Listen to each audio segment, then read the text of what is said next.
Welcome, everyone, to another episode of the Career Equation podcast, where we aim to solve career conundrums using the career equation model. And today, I'm really excited to be here with Annabelle Thebaud. Annabelle is a global leader with over 20 years of expertise in HR, communications, and ESG. She's worked all over the world in a multitude of different functions and corporate executive roles, and is now exploring what's going to be her best fit to work in her zone of genius. You'll spend 80,000 hours at work. You're here because you want those hours to count. Hi, I'm Zoe Schofield. And I'm Erica Sosna. A warm welcome to the Career Equation podcast. On this podcast, we take time out from our award-winning careers consultancy to share a game-changing formula to help you solve the sum of your life. Each week, we and our guests use the career equation to explore their story so far and help them unlock the secrets of a fulfilling career.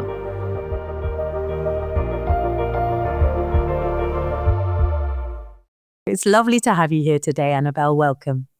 Thank you, Erica. It's really a pleasure to be here as well and to be part of this podcast. Thank you for inviting me.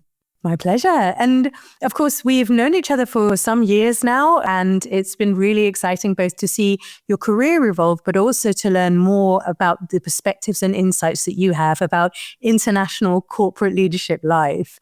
So I wonder if you can give people a little bit of a flavor about who you are and what's brought you to this moment.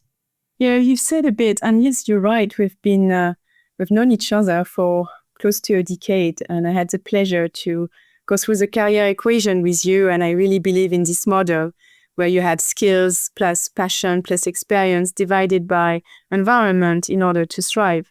I'm a global leader with over 20 years of experience in HR, communication, and ESG. And I traveled the world. I lived in APAC for 15 years and in Europe for close to 10 years.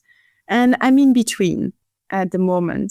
And I'm really taking the time to look for the right fit, because in my case, environment is really key for me to thrive. And I know that my biggest impact remains from within. So I want to go back to the corporate world, but I need to make sure that it's the right fit. And in order to do that, you really need to understand your strengths and your zone of genius. I love this expression, zone of genius, because we tend to forget about that.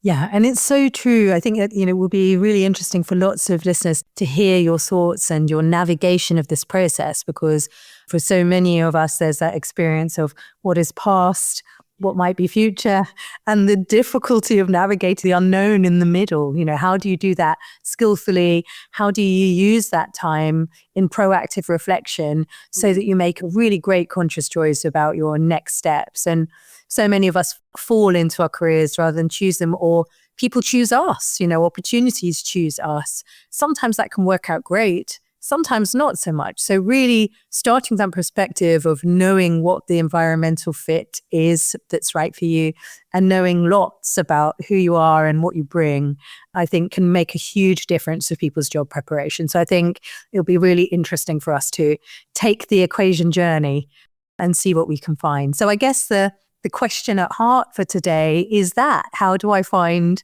my zone of genius? How do I pinpoint it through reflecting on what I've done and what I hope to do in the future? Sound like about right? Yeah, absolutely. And what is really interesting while I was preparing for this podcast is that this zone of genius, you had them from very early on in your life, that you're not aware. They are part of you. They are part of your DNA. So it's something that it's easy to do. It gives you energy. It's effortless. But it's surprisingly an effort to identify them because they are so innate in you. Yeah. That's right. I think innate is exactly what makes it challenging for people to do the equation work, because genuinely it's all about you being the expert on your own design.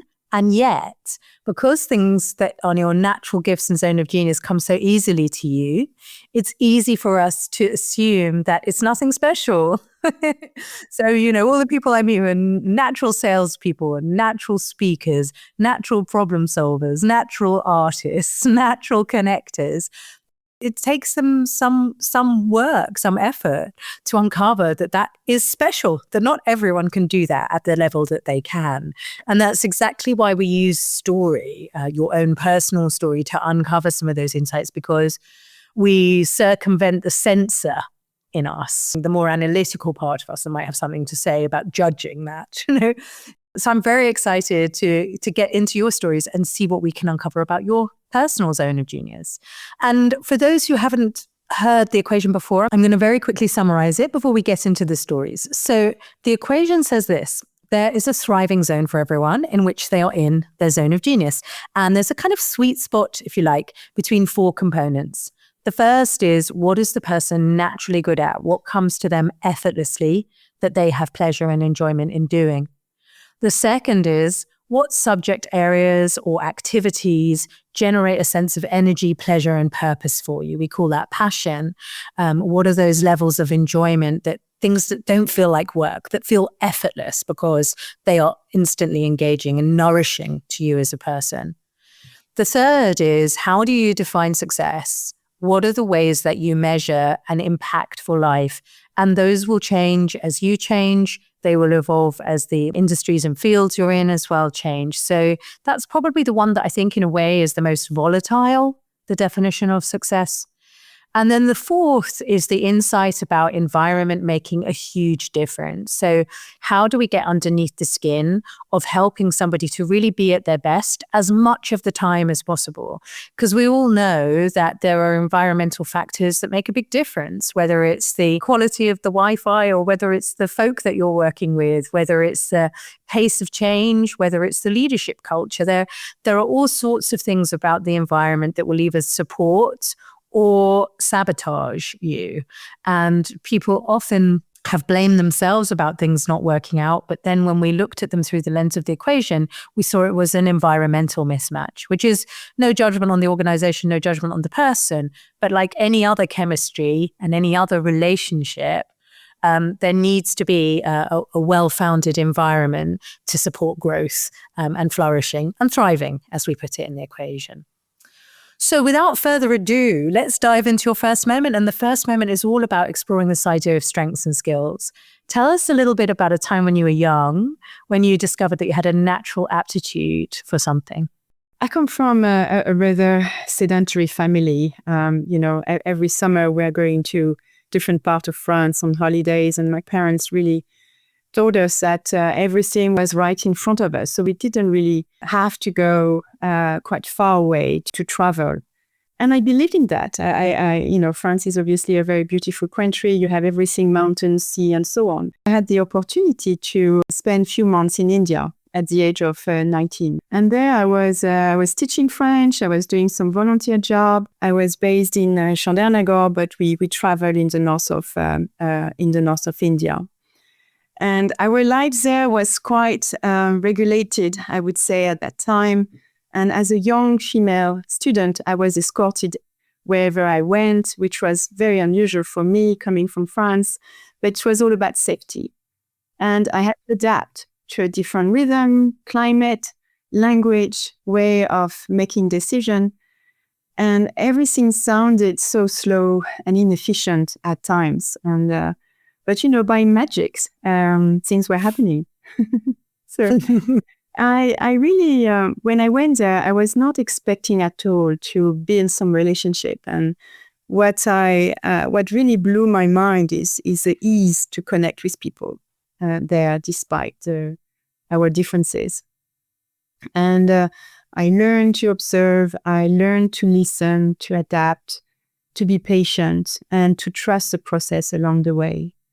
And since then, I always get these feelings that no matter where I am, there is always something universal that is bringing us together as human beings. And recently, I actually find my journal when I was traveling in India.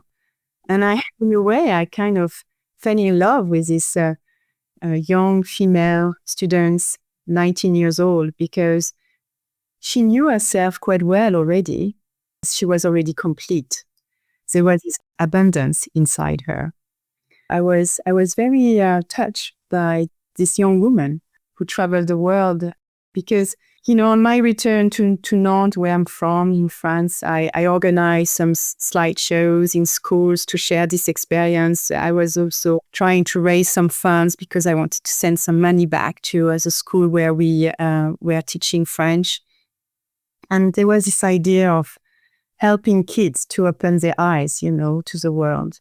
And this desire to explore the world never left me. So, discovering your zone of genius, it's really through experience as well.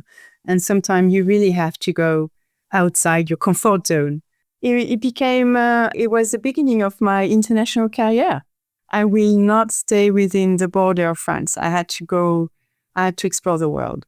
So there's a real strength there around connection and curiosity with other people, the willingness to find the relationship, the rapport, to listen, to learn, and to be curious. What would you say is the zone of genius strengths that you identified from your travels? What were the things that really you see in yourself again and again? Yeah, I would say this power of connection and seeing the human side of people, trying to put yourself in their shoes, understanding where they are from. And despite the differences, really see what we have in common. Lovely. So already we have a strong sense of, first of all, where your adventurous spirit first took flight, but also about this human connection and relationship, which of course, given your 2 decades in corporate life, have definitely been informed by that interest in making a human connection. And tell us then about a time where you were really enjoying what you're doing, because I think there's probably going to be more that we can dig around this in a more specific way. Tell me about a time when you really loved the work that you were doing. Yeah, and I'm sure you will see a red line by the end of this podcast. But I used to be the regional head of HR in APAC for reinsurer. And I was based at that time in Singapore. And I like saying that my playground was going from Mumbai to Tokyo and from Beijing to Sydney. So a huge, huge playground. And I loved the diversity of experiences that I gained there. For the first time, APAC was in the group strategic plan. And the business was growing quite rapidly within the region. So I joined them at a very exciting time. And my team and I, we had to focus on making, our brand more visible to attract talent, and more specifically Gen Z, entry level. Reinsurance is an aging population. People are usually very passionate about what they do. It's highly specific. It's a niche. There is a lot of expertise. So they stay. But we had to really think about a succession planning and making sure that we were transferring over the knowledge to a younger generation. So as part of the action plan, we created a graduate program across the region. And we had the opportunity to co-present with the business in various universities where we built partnership. And I will always remember one presentation at the Central University of Finance and Economics near Beijing. There were a lot of female students, which was great. There was a great diversity, not only from gender, but nationalities and so on. You could feel the curiosity to learn from them about our industry. And it was very interactive. I really enjoyed the quality of the dialogue and the questions being asked. And here again, like everywhere else, the students are seeking for a better employee experience, and they are challenging the status quo wherever you are. And they even talked about, very openly, about mental health, about work-life balance, about benefits, and why should they join our industry. They were quite in your face as well. And this really inspired me because, there is this, coming from our world, from Europe, there is this Confucius work ethics. It's a stereotype that we probably built, and where we think that, they work hard, they need to raise the ladder very quickly because they need to support their families, their dependents. And when we define the family, it's broader. It can be your grandparents, it can be your aunt. It's not just about your direct dependence. And listening to them, thinking about their quality of life was for me really an eye-opener. So it really inspired us to go the extra miles. When I say we, it's really the business and HR. So we're really partnering together. And I think it's really important that HR is serving the business. That's what we do. And what did you love the most about being with this community of active, engaged Gen Zs? What was it that you thought, hey, I could do this all day? Was it the discovery and insight about who they were and what mattered to them? Was it the structuring of the way in which you got that out of them? Tell me a bit when you look back about the loves in there, the pleasures in there. Yeah, it's a journey. So, we got there talking to the other speakers. We're in this van. There was a lot of pollution. The outside was kind of orange, very dusty. There was no leaves in the trees, which really surprised me. The environment is quite different and can be quite hostile from a climate point of view. And I was even thinking about if I go outside, I would probably need to wear a mask.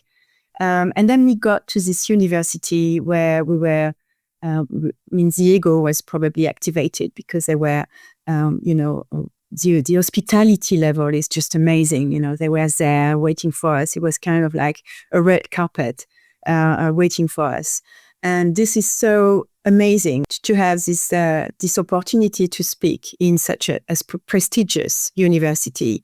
And yet they were treating us as special speakers and so on. So I was deeply honored to be there, and they were deeply honored for us to be there as well. So they were like this mutual respect.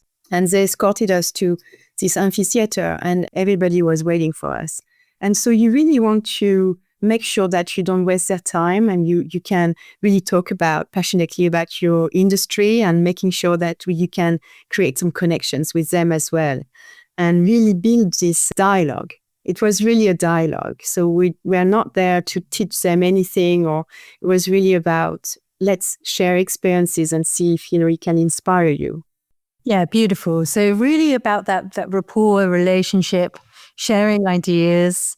And again, a global connection, very different environments, bringing that together, bringing the understanding. And there's something also about opening up opportunities that I'm hearing in the conversation. Is that, you realized from where you were and from the volume of people there, the amount of difference that you could make to their career trajectories and insights by coming to them and sharing about your own experience and industry.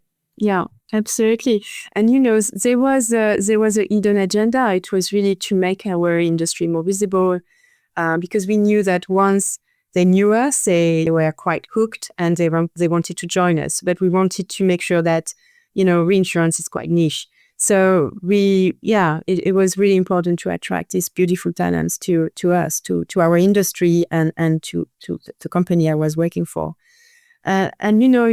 It really gave us this energy to go the extra miles as well. Mm-hmm. Yes, of course. It's kind of a virtuous circle. When you see that there's an appetite, it's wonderful to go and feed that, isn't it, in any area? And that takes us nicely actually into the conversation about impact, right? Because you're starting to say, look, we know we were having an impact. So I'd love another story or moment from you in your career where that felt really true, where you thought, I know that what I'm doing really matters to myself, to the business, to the communities we're serving, to the folks that I'm working with. Can you tell us about a moment? In HR, one of our missions is really to help business design their organizations, and to make sure they have the right people at the right place at the right time and at the right cost. So that's another equation that's not always easy to answer. And it's in the world we are navigating, it's getting more and more complex. So you also need to partner with the business to anticipate the future needs, particularly in this rather disruptive working environment. And here I'm referring to new technology, climate change, demography. As I mentioned, we have now for the first time 4 generations under the same roof working together. So how do you bring them together?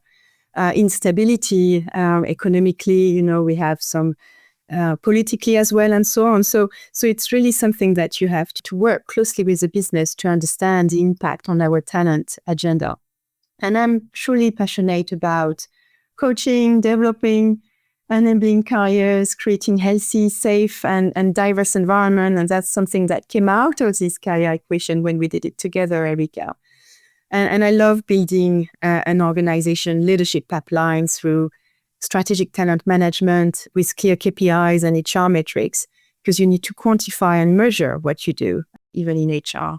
So I had the opportunity to build leadership programs, revamp succession planning, put in place robust talent identification programs for hypo talent at an early stage in their career as well, and personalize some development plans to nurture them. It's really great and rewarding, I would say, when you see leaders flourishing. I like the way that you move from both the kind of meta impacts, the environment, the economy, the excitement of being part of an organization that actually influences and receives influence from those very large-scale ideas and concepts that impact us all the way through to the individual leader, the culture that you create, the coaching that you give. Is that combination of big picture and individual and personalization a particular quality that you bring? Do you feel able to navigate skillfully between the two? And do you have any advice on how to do that well in order to measure impact? Yeah, I think it's really important to zoom in, zoom out, to be practical, look at the short term, and then have a long-term vision. So you have the directions, you know where you're going to, but not everybody is ready to follow you when it comes to business strategy. I believe that there is only one strategy, is the one coming from the business. So we are acting as an enabler. And depending on who you're talking to, some people would be more comfortable or will follow you in this macro long-term view. Other leaders will be more pragmatic. So you have to really adapt and make sure that you are also able to be pragmatic and to be in the execution mode, because that's usually what is being expected as well from leaders in human resources, to be in the execution mode and to be able to measure what we do and so on. Great. And, I imagine it's very valuable for an organization to have someone who can flex and, move between those different arenas. But also very rewarding for you, because there are many different ways then that you can have an impact, some more measurable than others, and to challenge yourself to say, well, how do we measure success within this industry? And for myself personally, my own satisfaction. So I think those levels of organizationally, how do we measure success in our industry? How do we measure success in my team? How do we measure success? And then for me, how do I measure success? When we look at those in the equation, we're always curious to go, what's the balance? And do we have an answer to all of those different aspects? And let's talk about environment, because I know that, because you already know your field, you know that you've got a sweet spot in that, you know what you bring to that. So in a way, the first three questions are a bit easier. But how about this fourth question of in what ways do we want the environment to change, or what things might you like, again, or new, or to experience you haven't experienced before? But to help us answer that, let's go round the other way. And let me ask you the question about an environment that didn't bring out the best in you and that was challenging. And tell us a little bit about why it wasn't really a fit or a suit. And let's see from that what we can learn about what would be right for choices as you move forward.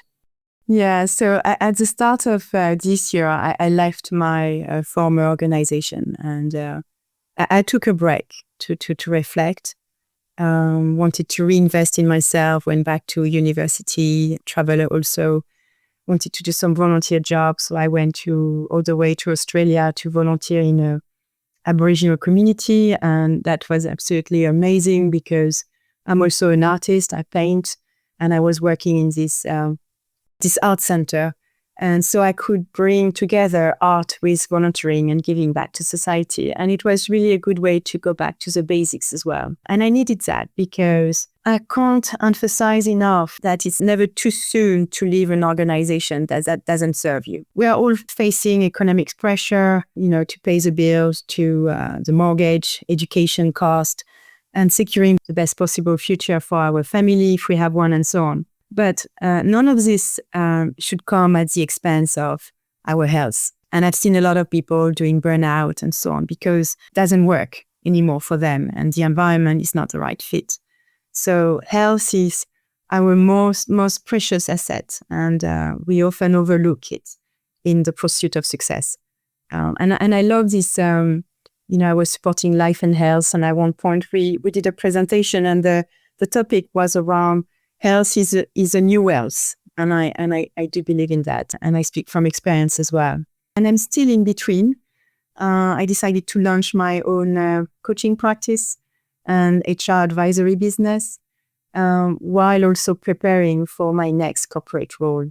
Like many leaders in transition, I use our placement services, and it's a fascinating process. If you have the right support, the right coach around you, it's really interesting to go through this. I would have gone through the entire employee life cycle myself now, from onboarding to termination. And surprisingly, the hardest part was identifying my zone of genius. Defining my values, my vision, my mission statement was rather straightforward. But pinpointing my unique strengths was a challenge. And many leaders I know who have gone through similar transitions have shared the same experience with me. And our zone of genius are often so innate that we take them for granted. And yet, they are the things that energize us, drive us, and like what you said, Erica, it's like it feels effortless. And I think we spend a lot of time focusing on our development area, which I think it's fundamental and very important. But we should equally emphasize and capitalize on our strengths and zone of genius. I read somewhere that only 15% of us are enjoying change, and I guess I'm part of this 15%. But we shouldn't wait until we don't have any other choice to really explore this zone of genius. And it doesn't matter if you are in a job, if you like it or not, or if you are looking for a job or the next career move. This is really something that I would recommend everyone to think about and to be clear, to really be clear around your zone of genius. And are there any environmental factors that you've learned bring out the best in your zone of genius? If you were to make a shopping list about, what are the kinds of climates where I can really apply myself to make a difference? What are you looking for now, do you think? Well, I'm looking for an innovative environment where trust is there, simplicity is there, autonomy is there. That's really the ingredients that are important for me in order to contribute and have an impact and support the business to be successful. And of course, we have spent time together previously devising your equation. So I'd love this time to have a chance to hear it and for our listeners to be able to compare it to some of the stories that you've told. So you have it to hand. Will you tell us what you've got in front of you? Sure, yes, absolutely. I'm super excited to actually go back to this mission statement, design statement. I, Annabelle, am a naturally daring, artistic, adventurous person fueled by curiosity and humanity. I will use my skills in connecting, caring, partnering with a business to transform and leave a legacy. And my passion for building a healthy, safe, and fair environment to enable people to unleash their potential, find their place, and show the invisible. An environment with a visionary, experimental, fun, and friendly culture filled with trust, simplicity, and autonomy works best for me. How wonderful is that? It's so wonderful. Yeah, that's super nice to read again. Yeah. How do you feel to hear it again and connect it to the stories that you just told? To what extent is there an alignment and a truth there for you? No, it makes all sense. It comes quite well together. It's wrapping up your experience, your career, who you are as a person, very nicely, in a very nice way. Super. So it sounds like you already know quite a bit about your superpowers and your direction of travel. I'm curious about, because you're in this sort of liminal, the in-between space, and you've been doing some freelance work, you said coaching and kind of consulting.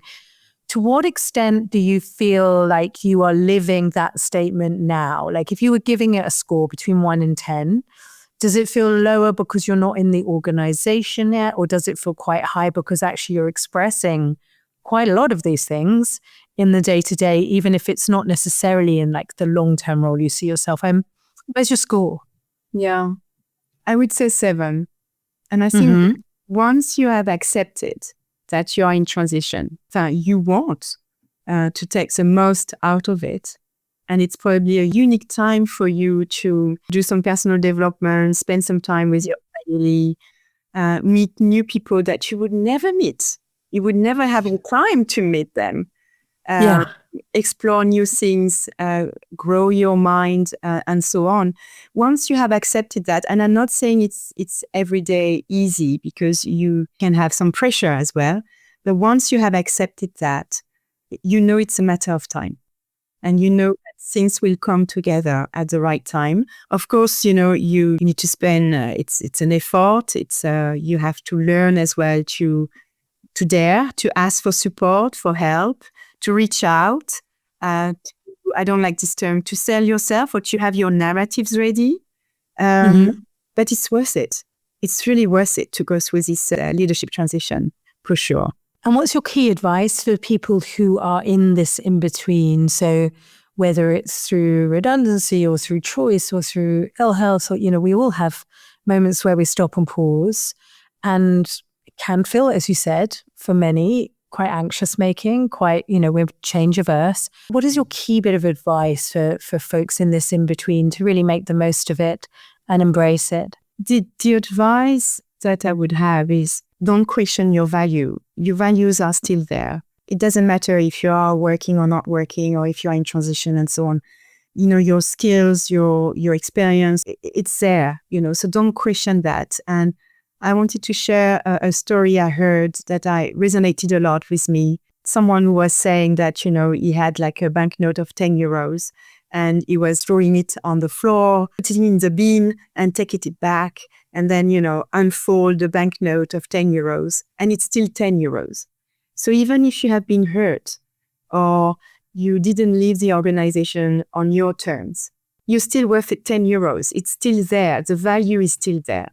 And even, if someone walk on this 10 euros and there was some rain or whatever, and you open it again, you unfold it, it's still 10 euros. I love this metaphor because it really helped me. And I have actually a banknote of, it's 10 Swiss francs, but, I had it with me just to remind me this story that, it doesn't matter what happened to us or what decisions have been made for you. You're still complete as a person.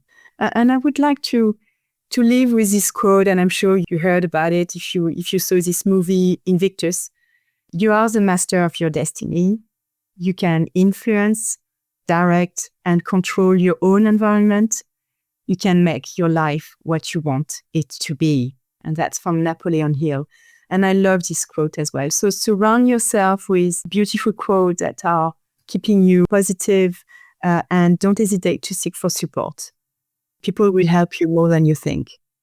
Thank you so much. I think this sense of reminding people your value has not been diminished by anybody else's perspective or an unpleasant experience. You're still precious, valuable, and whole and enough. And that taking ownership, really just taking that ownership of your destiny, is the way to make a recovery around that and to feel powerful, passionate, and energized again. This too shall pass. And the more that we take hold of taking ownership around that, the more that we're going to really see how true that is. So those are incredibly valuable and helpful insights. Thank you so much for coming to see us today. And if people want to reach out and further the discussion or give some feedback about what they've heard from you, what's the best way for them to find you? Yeah, they can reach me on LinkedIn. Great. We'll make sure that we've got your link in the show notes. And Annabelle Thebaud, I wish you every continued success, and I look forward to hearing more of your thoughts and experiences as we move forward. All the best. Brent, thank you so much. Thank you for tuning in to today's episode of the Career Equation podcast. Stay connected with us on socials for more career insights, behind-the-scenes moments, and updates on upcoming episodes.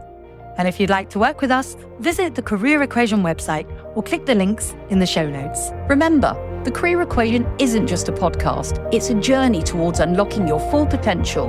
enjoying your life and doing remarkable stuff. Until next time, keep solving those career equations and pursuing your path to success. And don't forget to share your thoughts and feedback with us. Your input shapes the future of our show. Until next time, keep solving those career equations and pursuing your path to success. This is Erica Sosna And Zoe Schofield. Signing off.